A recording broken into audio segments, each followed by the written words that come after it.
తిరుప్పావై 7వ పాసురం. கீசு கீசென்றுங்கும் ஆனை சாத்தன் கலந்து பேசின பேச்சரவம் கேட்டிலையோ பெய் பெண்ணே காசும் பிறப்பும் களகளப்பக்கை பேர்த்தும் வாசனரும் குயிலாட்சியர் மத்தினால் ஓசைப்படுத்த தைரரவம் கேட்டிலையோ நாயகப் பெண் பிள்ளாய் நாராயணன் மூர்த்தி கேசவனை பாடவும் நீ கேட்டே கிடத்தியோ தேசம் உடையாய் తిరవేలోర్ ఎంబావాయ్. భావము: ఓయి పిచ్చిపిల్ల, భరద్వాజ పక్షులన్నీ కీచుకీచుమంటూ చేస్తున్న కలకలములు వినపడలేదా? అదిగో సువాసనలు వెదజల్లుతున్న కురులు గల ఆ గోపకాంతులు తాము ధరించిన ఆ ఆభరణాలన్నీ ధ్వనించేట్టుగా చేతులు త్రిప్పుచు కవ్వాలతో పెరుగు చిలుకుతున్నారు. ఆ ధ్వనులేమి వినపడలేదా? నీవు మాకు నాయకురాలివి కదా, భాగవత్ విషయానుభవము నెరిగినదానవు. సాక్షాత్తు శ్రీమన్నారాయణుడే ఇప్పుడు శ్రీకృష్ణునిగా మన భాగ్యం కొద్దీ అవతరించాడు. మన కొరకే కేసి మొదలైన రాక్షసులను చంపి మన కష్టాలను గట్టెక్కించాడు. మనమంతా అతని కృతజ్ఞులమై అతని గుణగానం చేస్తున్నాం. అయినా వాటిని వింటూనే ఇంకను పడుకునే ఉంటివే. మేము పాడే ఈ పాటల ఆనందముతో నీవు మెరిసిపోతున్నావులే. ఇకనైనను లేచి రామ్మ తల్లి, వ్రతమాచరించటానికి ఇంకనూ ఆలస్యం దేనికి అని ఒక గోపకన్యను లేపుతోంది ఆండాళ్ తల్లి. అవతారిక: వ్రతాలు నియమాలు అనే జ్ఞానం లేని పక్షులే తెల్లవారుజామున మేల్కొని మాట్లాడుకుంటూ ఆకాశంలోనికి ఎగిరిపోతున్నాయి. అంటే మనకు అజ్ఞానుల వలె గోచరిస్తున్న పక్షులు బ్రహ్మజ్ఞానులకు సంకేతాలు. వీరే బ్రహ్మీ ముహూర్తంలో మేల్కొని బ్రహ్మ పదార్థాన్ని గురించి మాత్రమే ఆలోచించేవారు. అంటే భగవంతుని ఆరాధించే సమయమాసన్నమైందని, భగవన్నామ చింతనే మనకు పరమాహారమని ధ్వని రూపంగా చెప్పబడింది. అంటే పక్షులే తెల్లవారుజామున మేల్కుంటున్నాయంటే మరి మానవ మాతృలం ఎప్పుడు మనం మేల్కొన్నాలో తెలుసుకోవాల్సిననే సంకేతం ఇందులోని ధ్వని. ఈనాటి పాసురంలో గోదా తల్లి భరద్వాజ పక్షుల ద్వారా అవి చేసే మధుర ధ్వనుల ద్వారా ప్రొద్దు పొడుస్తుందని సూచిస్తూ భరద్వాజాదులు చేసే ఉపదేశాలను గుర్తెరిగి అజ్ఞానాన్ని రూపుమాపుకోమంటుంది. భగవంతుని యథాశక్తి కలగాలంటే శాస్త్ర విషయాలు తెలుసుకోవాల్సిందే కదా. వీటినెరిగి భగవంతుని యందు ప్రీతి కలగటానికి నిత్యకృత్యాలేవి ఆటంకాలు కావని మేల్కొని తలుపు తీసి మాతో వ్రతాన్ని చేయటానికి రమ్మని పిలుస్తోంది ఈ పాసురంలో. కీసు కీసెండ్ర, పక్షులు మాట్లాడుతున్నాయి. కలందు పేసిన పేచ్చరవం కేట్టిలయో, పక్షులు వాటి ఆహారం కోసం వెళ్ళడానికి ఒకదానితో ఒకటి కలిసి ఎడబాస్తున్నామే అని బాధతో మాట్లాడుతున్నాయి. నీకు వినపడట్లేదా? కేవలం మేం నిల్చిన చెట్టు మీద పక్షులే కాదు, ఎంగుం అన్ని చెట్ల మీద పక్షులు అరుస్తున్నాయి అంటూ ఆండాళ్ తల్లి ఆనై చాత్తన్ భరద్వాజ పక్షి గురించి చెబుతుంది. ఈ పక్షులు కేరళ, తమిళనాటి తీర ప్రాంతాల్లో ఉంటాయి. చిలుకల వలె మాట్లాడగల పక్షులు. ఇక్కడ భరద్వాజ ఋషిని గుర్తు చేస్తుంది ఆండాళ్ తల్లి. రాముడు వనవాసానికి వెళ్ళినప్పుడు ఒకరోజు భరద్వాజ ఆశ్రయంలో ఉండి వెళ్తాడు. తర్వాత భరతుడు రాముణ్ణి వెతుకుతూ ఆ ఆశ్రమానికి వస్తాడు. అప్పుడు భరద్వాజుడు భరతునికి ఉన్న రామభక్తిని పరీక్షిస్తాడు. ఏ పాపం చేయని రాముణ్ణి ఏం చేయాలని బయలుదేరావని ప్రశ్నించాడు. దానికి భరతుడు, నీవు త్రికానుజ్ఞుడివి, నీకు కూడా తెలియదా నా ఆంతర్యమని విలవిలా ఏడ్చాడు. భరద్వాజుడు తన తపోసంపద అంతా పెట్టి అన్ని విలాసాలు కలిగి ఉన్న ఒక నగరాన్ని సృష్టించాడు. అందులో ఒక సభ ఏర్పాటు చేశాడు. భరతుణ్ణి రాజసింహాసనంపై కూర్చోమన్నాడు. రాముడు కూర్చోవాల్సిన రాజసింహాసనం వైపు వింజామరం ఊపుతూ భరతుడు వెళ్ళి మంత్రి కూర్చునే ఆసనంపై కూర్చున్నాడు.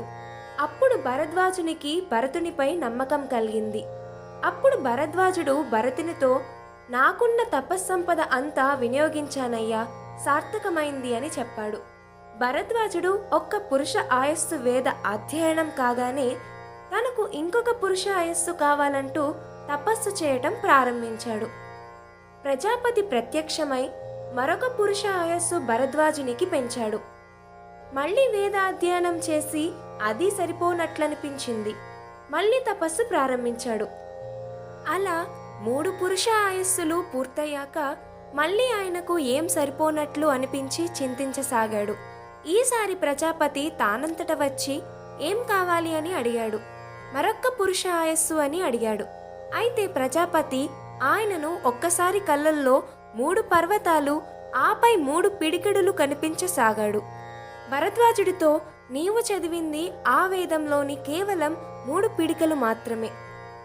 ఇక చదివింది చాలు, దాన్ని ఆచరించు అని చెప్పాడు. కాబట్టి ఆయనకు తెలిసింది రామభక్తుని సేవ. భగవంతుని సేవించడం కంటే భగవద్భక్తి నిండి ఉన్న మహనీయుడిని సేవించడమే ఉత్తమము అని భరద్వాజ సంహితలో ఈ సూక్తిని ఆయన రాసి పెట్టాడు. అందుకే భరద్వాజుడు 3 పురుషాయుషులలో సంపాదించిన తపస్సంపద అంతా భగవద్భక్తి కలిగిన మహనీయునికై వినియోగించాడు. ఆండాల్ తల్లి అలాంటి పేరు కలిగి ఉన్న పక్షిని చెబుతుంది అంటే ఆంతర్యం నీవు భగవంతుణ్ణి మాత్రమే తలుస్తున్నావు, భగవద్భక్తులతో కలవటం లేదు. పెయ్ పెన్నే పిచ్చిదానా అని లోపల ఉన్న గోపబాలికను అంటుంది. గోకులంలో గోపికలకు నిత్యకర్మ పెరుగులు చిలకటం. అది వారు భగవద్ ఆరాధనగా భావించి చేసేవారు. దానికి వారు స్నానమాచరించి పువ్వులు ధరించి ఇవన్నీ భగవత్సేవ అని భావిస్తూ చేసేవారు. అక్కడి గోవులు కృష్ణకర స్పర్శచే పెరిగినవి. అవి కావటంచే అవిచ్చే పాలు అంత చిక్కనివి. ఇక పెరుగు ఇంకా చిక్కగా ఉండేది. వీళ్లకు పెరుగు చిలకటం కష్టంగా ఉండేది. ఇక కృష్ణనామస్మరణ చేస్తూ చేసేవాళ్ళు. వాళ్ళు పాలు కాచినా, పెరుగు చిలికినా, వెన్న దాచినా అన్నీ కృష్ణుడి కోసమే. కృష్ణుడు వెన్న దొంగలించడం కూడా వారికి ఇష్టమే. ఒక్కరోజు కన్నయ్య వెన్న దొంగలించకుంటే వారికి బాధగా ఉండేది. వెన్న దాచడం, కృష్ణుడు వెన్న దొంగలించటం ఇవన్నీ వారికి ఒక సరదా. ఇవి తప్ప వారికి వేరే స్వార్థం కూడా ఏమీ ఉండేది కాదు. కృష్ణుడి క్షేమం తప్ప వాళ్లకంటూ ఏమీ కోరేవారు కాదు. కాసుం పిరప్పుం కలకల పక్కై పేర్తుం. గోపికలు వెన్న చిలుకుతుంటే దేహంపై ఉండే ఆభరణాలు గలగలా శబ్దం చేస్తున్నాయి. వాసనరుం కుళ్ళల్ ఆయ్ చియర్. గోపికల జడల్లోని పుష్పాలు రేపల్లె అంతటా పరిమళాన్ని విరజిమ్ముతున్నాయి. మత్తినాల్ ఓసై పడుత్త తైర్ అరవం. కవ్వతో పెరుగు చిలికే శబ్దం కేట్టిలయో వినపడలేదా? నాయక పెన్పిళ్ళాయ్, ఓ పెద్ద నాయకురాలా, నీవు ముందర నడిచి మమ్మల్ని వెంట తీసుకెళ్లాల్సిందానివి, హాయిగా నిద్రపోతున్నావా అంటూ ఆక్షేపించసాగారు. నారాయణన్ మూర్తి కేశవనై పాడవం నీ కేట్టే కిడత్తియో. పెరుగును చిలికే గోపికలు స్మరించే శ్రీకృష్ణ నామాలను మేం పాడుతుంటే నీవు హాయిగా నిద్రపోతున్నావేమి అని అడుగుతున్నారు. ఏమిటా నామాలు అంటే నారాయణ, సర్వజగత్తును లోపల పెట్టుకున్న స్వామి, మరి అంతవాడు మనకేమందుతాడు అనుకోకుండా మూర్తీభవించిన అందమేమా అన్నట్టుగా ఉన్న చిన్న రూపంలో వచ్చాడు మన కోసం. అందుకే ఆయన మూర్తి, మన కోసం ఒక రూపు దాల్చి మన కోసం వచ్చినవాడు. కేవలం అందమైన వాడేనా? కాదు. మనం కృష్ణుణ్ణి సేవించుకోవడానికి వచ్చే అడ్డు కూడా ఆయనే తొలగించుకొని తనను మనకు ఇచ్చుకునేవాడు. కేశవన్, కేసి అనే గుర్రం రూపంలో ఉన్న రాక్షసుణ్ణి సంహరించినవాడు. కృష్ణుడు ఆడుకుంటుంటే ఒక అసురుడు గుర్రంలా వచ్చి నోరు తెరిచాడు. తెరిచిన ఆ నోరిలో చేతులు పెట్టాడు. చిన్నపిల్లాడు కదా, ఆనందంతో ఉబ్బిపోయాడు. ఆయన తగ్గిపోగలడు, ఉబ్బిపోగలడు. తగ్గితే వామనుడయ్యాడు, ఉబ్బిపోతే త్రివిక్రముడయ్యాడు. అలా ఉబ్బిన చేయి వల్ల ఆ అసురుడు సంహరింపబడ్డాడు. అలా మనకు ఉపకారం చేసేవాడి నామాన్ని పాడుతుంటే నీవు వచ్చి మాతో కలిసి పాడొచ్చు కదా. లోపల గోపబాలిక తను లేచి వస్తే వీళ్ళెక్కడ నామాన్ని పాడటం ఆపేస్తారేమోనని కాబోలు లేవటం లేదు. కాని ఆమె లోపల నుండి భగవత్ నామస్మరణ చేయటంచే ఆమెలో ఒక తేజస్సు మన వాళ్ళకి కనిపించింది. తేజం ఉడయాయ్, భగవద్నామ సంకీర్తనచే తేజస్సు కలిగిన దానా. తిరవ్, రావమ్మా, నీ తేజస్సును మాకు పంచి ఇవ్వు అని ఆండాల్ తల్లి పిలుస్తుంది. మనలోని భగవద్జ్ఞానమే మనకు తేజస్సును కలుగజేస్తుందని గమనించాలి. ఏవిబి సుబ్బారావు గారి ఆధ్యాత్మిక బృందం వారి సౌజన్యంతో లాస్యప్రియ.